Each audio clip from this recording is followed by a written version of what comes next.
You grew up in Murrieta. Were you a baseball junkie growing up, like a travel ball kid? Did you play any other sports? Yeah, I was a travel ball junkie. I feel like it was every weekend we were playing 5 or 6 games, which is crazy to think about, but couldn't get enough of it. Yeah, I played football, but I actually grew up riding dirt bikes as well, just because that was big in Murrieta. But definitely lived and breathed baseball. Do you ever get on dirt bikes now? No, no, no, no. I broke my leg, and Oh, yeah, my dad sold everything. He's all right. That's enough of that. your dad, was your dad and your grandpa in the military? And did he work at Camp Pendleton as well? Yes, my dad was served in the Marine Corps for 4 years, and then worked at Camp Pendleton my whole life. He's retired now, and then my grandfather did as well. So yeah, big military family. What was it like growing up in a military family? It was pretty mild, but my dad was strict. He had his rules, but yeah, I think it formed me who I am today, and yeah, very thankful for it. You have so many connections to San Diego, though, just like that. Yeah. Plus, you were committed to play at San Diego State under Tony Gwynn. But then your senior year of high school, scouts start coming around, right? And the Yankees start coming around, and you end up getting drafted by the Yankees. You hadn't thought that you would get drafted before that, right? Yeah, so I committed to San Diego State as a sophomore, which was really young, and I was like, yeah, I'm gonna go to San Diego State, play for Tony, and that's kind of just what I envisioned. And like being drafted never was really in my train of thought. I didn't even know that was really possible, to be honest with you. I don't know if like being naive to it all, just because it was so new to me. And then my junior and senior year, I kind of realized that I was pretty good. And then my senior year, I started seeing more and more professional scouts come around and less college scouts. And so I was like, interesting. I wonder what this means. So, yeah, I just started to like dive into that space and kind of understanding what that opportunity would look like. Now, young Tyler went and saw Old Yankee Stadium. Did that kind of manifest itself to you getting drafted by the Yankees? Yeah, so that was like I was 9 years old. Yeah, 9 or 10 years old, and that's going to Old Yankee Stadium and seeing the Hall of Fame and being in New York and seeing that atmosphere really made me a New York fan. And I think I've told this story before, but I was on a ferry on the way to the stadium, and I was sitting next to this older lady. She asked what my name was. And I said my name, and she goes, "That sounds like a Yankee baseball player." It's super weird. You'd have to ask my mom about it, but yeah. And so like it was like a really weird moment, and yeah, it just kind of was a full circle moment being drafted by them and debuting with them and spending a long time with them. So yeah, it was really cool. And I grew up coming to these games, Anaheim games, but it's weird that you say that. Yeah, San Diego's got a lot of ties for me. San Diego and New York, yes, coast to coast. The motto you hear, if you can make it there, you can make it anywhere for New York. It's true. I mean, the media pressure is more intense. The fans are more intense.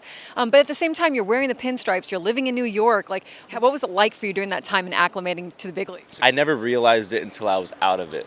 Just because that's all I was accustomed to. I grew up and I breathed that. Basically from 18 years old to age 27. So that's all I really knew. I didn't understand that. I thought the big leagues was just that. Like I just thought that was like anywhere you go. And then I get traded to Anaheim. I was like, oh, It's different. it's different. It's different. But it was a blessing to me just because it taught me how to deal with pressure and different certain things, and understanding each game is very important. It just molded me, and I take those experiences wherever I go, and I can help the younger guys because I was really lucky to have an older clubhouse and a lot of veterans with a lot of success in this game, and just learning from them. So yeah, it was a very great learning experience for me to start my young career there. Yeah, you really cut your teeth in an environment like that. When you have veterans like that around you or in the clubhouse or as part of that organization, are there any ones, specifically that kind of told you something or showed you something that really shaped your big league career? Yeah, I don't have like a specific thing, but having Brett Gardner, Aaron Judge, and CC Sabathia were like the three guys that were just there for me. I feel like Brett was like my second father, and then Aaron's one of my best friends, and then CC was he's a Hall of Famer. So I would always ask him questions, or if I was doing something wrong, he would lean on me. And honestly, Austin Romine as well. He was big in just like the development part and how to act as a big leaguer and things like that. When did you realize your versatility would be so valuable in this game? 2015, I remember the phone call. I was in Harrisburg in AA, and our farm director, Gary Dembo, calls me and goes, "Hey, what do you think about being a utility player?" And back then, that was like almost like a death sentence on your career. It was still kind of like old school, like you don't want to be a utility guy. And he kind of explained to me, he was like, "Hey, this is the way that the game is transitioning and going towards. Like being a utility guy is going to be the new best thing." He's like, and he kind of used the name Ben Zobrist. And I looked at Ben Zobrist. I'm like, this is a very successful player. So I was like, you know what? I'm all in. So I go to the fall league that year. I learned second base in the outfield, and that was just kind of the beginning of my career. I was like, yeah, man, whatever you think I can do to get to the big leagues as fast as possible and help us win, I was willing to do, and it ended up being the best decision I've made and they've made. What do you remember about your debut? Nothing, because I blacked out. But That's a good answer. I was in Chicago. I do remember the very first fly ball I had in left. Gardy ran into me and we dropped it. So Gardy, come on, man, you know that was my ball. But yeah, that was my very first big league experience. Was dropping. I was like, come on, the first freaking fly ball, yeah.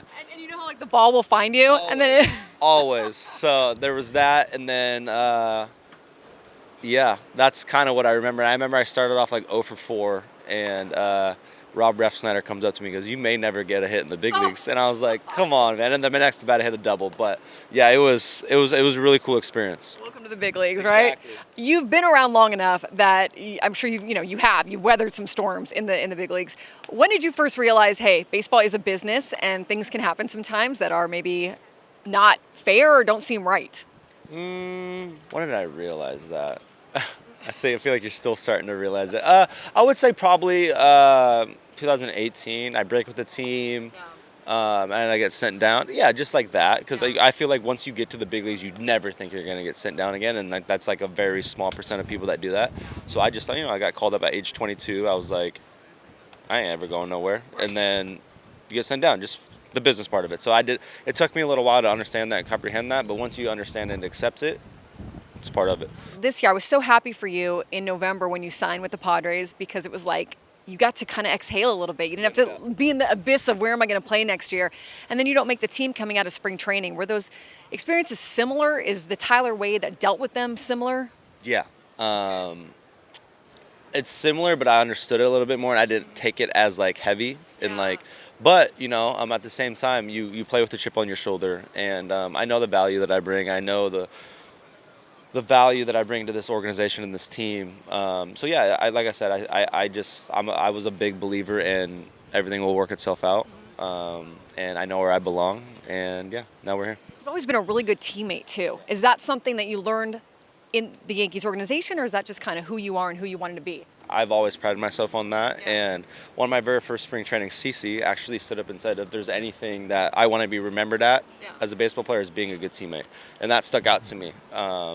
And being a teammate can go a lot of different ways, but you can be an everyday guy or you can be a role player like myself, but I just think being a good teammate and being in there for your boys goes a long way. Yeah, you have brought a lot of value to your career and to the different organizations that you've played with, and it's also hard too when you're not playing every day. I mean, to stay sharp and to be able to be ready at any moment, right? What is one thing that you wish more people understood about your baseball journey? I really don't know. I mean, I think the work speaks for itself, and I think just knowing how difficult that role is and that I don't take it for granted and I work my ass off.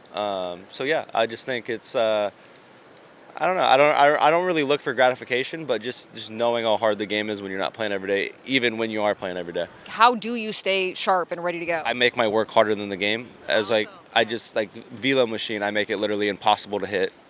So when I come if I haven't played in 2 or 3 weeks or whatever it may be, like the work I'm doing in there is a little bit harder than here. So when I step into the box, it's a little bit slower, like in terms of like my game clock, not necessarily the velocity, but just like my mind and everything just slows down a little bit. Because when you're playing every day, you get in the flow of the game, and when you're not, things can speed up a little bit. What it is about San Diego and this clubhouse that you've gravitated toward, because you've talked about how you feel really at home here, really family atmosphere for you here. Everyone loves each other, and that's so genuine. I said this a bunch last year. It legitimately feels like family, and it feels like this group's been together for 6-7 years, and we just love it, and we love hanging out with each other. Like we don't, on the planes or at the hotels on off days, we're all hanging out. So it's a very special environment, and everyone gets along. Yeah, so that's what I love about it. Do you have to have that to have a winning team? Do you think? I think so. I think that goes a long way. You look at all the winning teams over the last couple of years; they all are super close knit and they get together, and I think that goes a long way. You created a clothing line called Giving Yourself Flowers, and it really is focused around mental health, and a portion of the proceeds benefits San Diego Youth Services. What has changed about your mental health and the way you view mental health and your toolkit over the years for you? So kind of talking about like getting sent down in the business side of stuff like that, you can kind of go into a spiral sometimes. You're like, am I good enough? Like, or whatever it may be, or like kind of what we're talking about. You don't play every day, and your numbers when you play every day are different than when you're not every day. So you're like, am I cut out for this? So all these negative thoughts start to creep in your head, and I just think that as an athlete or just anything that you do in your life, like you're obviously talking to yourself more than you are to anyone else. So it's important to like give yourself flowers and talk to yourself positively and shed light in any way, even if it's not true. Like, you just got to trick your mind sometimes, because I do believe in the power of manifestation. The more you talk about yourself in positive ways, the more you're going to project that. So yeah, it's just like about just being nice to yourself and spreading positivity, and that's the biggest message to me. Since you came in and you came up, and now, is it less of a stigma? Is it more talked about? I think it's more talked about. I just think a lot more guys are more comfortable talking about their struggles. Jaron Duran talking about that, which is so sad. But yeah, I just think it's one of those things where it's such a heavy topic, and I think a lot of athletes and people are starting to realize how mentally taxing sports are and what we deal with. So it's just, not being afraid to like voice your opinion. And like, if you are struggling, you're able to talk about it, because it's, one, it saves lives, and two, it saves your own life, and just like distress, right? Like, I think, and anything, like whether it's therapy or whether you're just talking to your significant other, just like talking about, like, if I don't feel good, hey, I'm just voicing it. Like, it's going to go a long way, and it's just going to get all that weight off your shoulders. So I just think it's very important to have positive thoughts, and if you are dealing with something, talk about it. 100%. You and Jackson Merrill have formed a very fun friendship. When did this really blossom? When did you guys really connect? Middle of the year last year. Okay, I would say middle of the year last year. Spring training, I was just watching him, seeing how he go about his business, and then obviously the first couple months of the big leagues last year was probably pretty quick for him. So I just let him settle in, and then we just started hanging out, and I was 29, he's 21, and I was like, no, this kid's a lot more mature, for that age gap. And I see a lot of similarities myself and him, and we just started hanging out and bonding. And this offseason I saw him a bunch, and so that's my boy.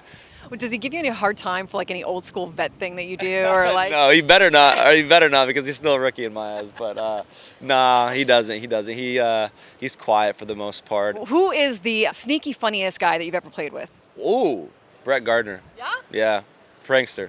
See, you wouldn't know, really, right? You would never know. Yeah. Just very serious, but nah, very funny. Anything that you can tell us about? Any Not on prank? camera, no. Perfect. Do you have any tattoos? I have one. It says "Confidence is key." When did you get that? When I was 18, I was kind of shy, so I would never know that about you. Were they hard on you as a rookie? in a loving way. Okay. Yeah, in a loving way. Glad. Yeah, like the whole prank thing, right? Like, Yeah. there was one where, I'll tell you one, where Gardy put a fake bomb in my locker. Oh my God. And so like the drug dogs were freaking out, and I was like, oh my God, what is going on? So that was one, yeah.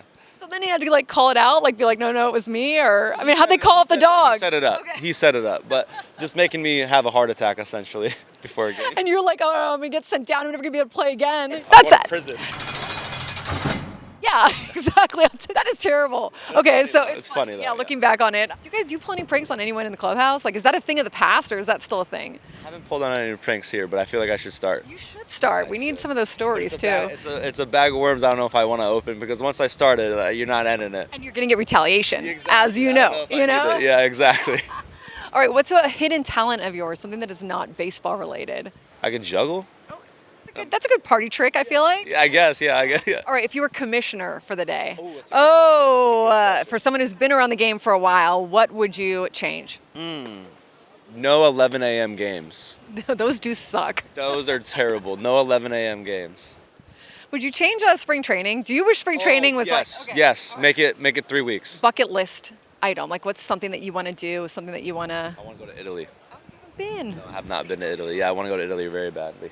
Does anyone ever tell you that you look kind of GQ-ish in your photos? No. Do I? I appreciate that. You do? No, it's a compliment. You should go to Italy and do some photo shoots. And I feel like this is post-career, exactly, and this is the start of maybe a modeling career as well. I just like wine and pasta. That's why I want to go. Fair enough. I love it. All right. Tyler, thank you so much for taking the time. I really appreciate it. And continued good luck for you. Thank you. I appreciate it.